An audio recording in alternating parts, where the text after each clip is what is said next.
Good morning बच्चों। जैसा कि आप जानते हैं कि पिछली क्लास में लोग क्या पढ़ चुके थे बेटा?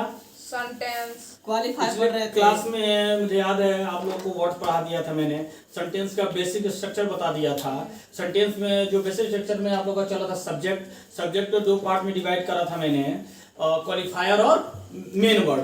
तो मेन वर्ड के बारे में बता दिया था, कोई भी नाउन या प्रोनाउन, और क्वालिफायर के बारे में those words which are used before main words and qualify it is called qualifier।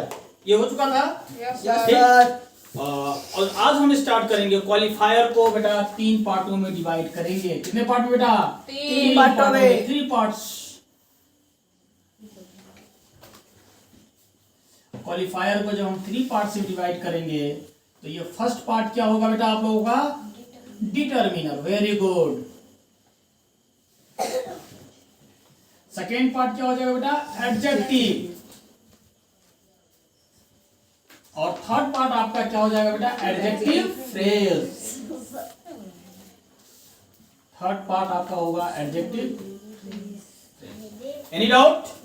No sir. यानी कि बेसिक जो स्ट्रक्चर था बेटा आप लोगों का, सब्जेक्ट, वर्ब और ऑब्जेक्ट, जिसमें हम लोग आज पढ़ रहे हैं सब्जेक्ट के बारे में पिछली क्लास में हम आप लोगों को क्या किए थे, बता चुके थे। क्या क्या बता चुके थे बेटा? सब्जेक्ट के बारे में मेन वर्ड और क्वालिफायर। फिर से एक बार दोहरा रहे हैं बेटा, मेन वर्ड और क्वालिफायर। क्वालिफायर के बारे में बता चुके थे, और क्वालिफायर को हमने 3 पार्टों में डिवाइड करा, डिटरमिनर, एडजेक्टिव, एडजेक्टिव फ्रेज। तो what is determiner? What is the definition of determiner? तो डिटरमिनर का डेफिनेशन होगा बेटा, सेम प्रोसेस वही चलेगा, those words which are used before main word and determines it is called determiner। ठीक है बेटा, लिख रहे हैं ना आप सभी लोग? यस यानी कि those words which are used before main word and determines it is called determiner। It's okay?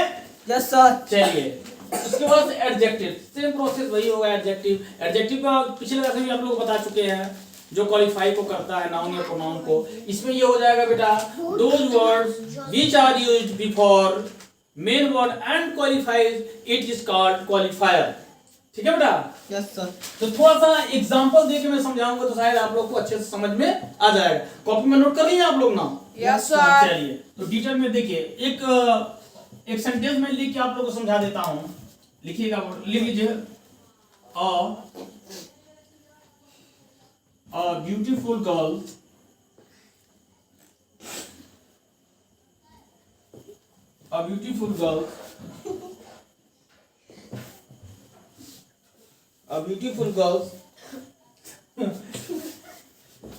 with her mother। क्या बात है बेटा आप लोगों को? गर्मी लग रही है ज्यादा? चलिए साइलेंट रहिए बेटा। With her mother came to my coaching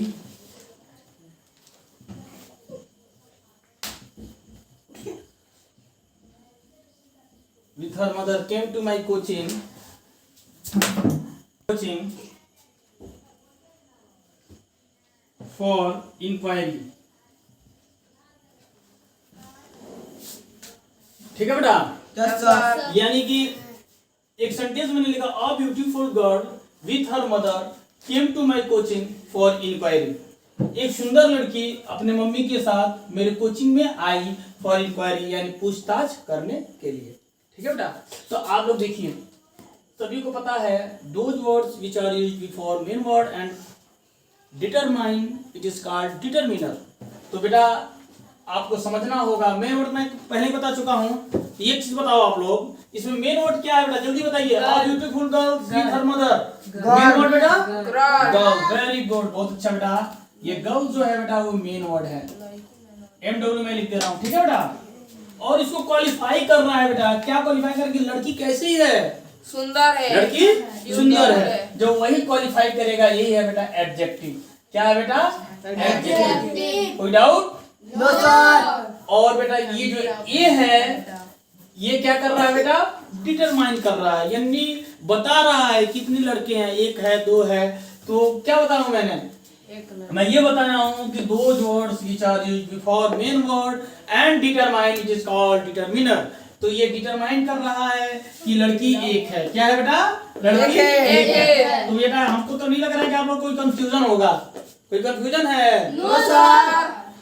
यानी कि डिटरमिनर भी समझ में आ गया, एडजेक्टिव भी समझ में आ गया और मेन वर्ड भी समझ में आ गया। नहीं सर एडजेक्टिव फ्रेज क्या है? एडजेक्टिव फ्रेज क्या हो जाएगा बेटा? तो those words after main word. आई बात समझ? मेन वर्ड के बाद, ठीक है बेटा? और जो मेन वर्ड के बाद आएगा उसी को हम लोग कह देंगे बेटा एडजेक्टिव फ्रेज, यानी कि सब्जेक्ट को एक से अधिक शब्दों में क्वालिफाई कराए, उसी को हम बोलेंगे एडजेक्टिव फ्रेज। देखिए अ ब्यूटीफुल गर्ल, यहां तक तो आपको समझ में आ ही रहा होगा। उसके बाद देखिए विथ हर मदर, वो अकेले नहीं आई थी, किसके साथ आई थी बेटा?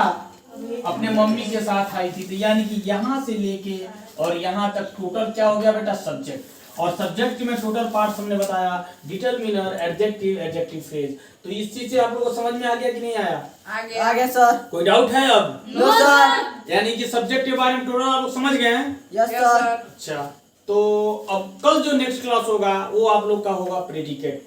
ठीक है बेटा? Yes, तो sir. अब यहीं तक समाप्त करते हैं। और बेटा आप लोग जो वीडियो को लाइक करिए, सब्सक्राइब करिए, उसके बाद से कमेंट भी करिए, ताकि मुझे पता चले कि हाँ ठीक है कि कैसे आप लोग कर रहे हैं आप लोग।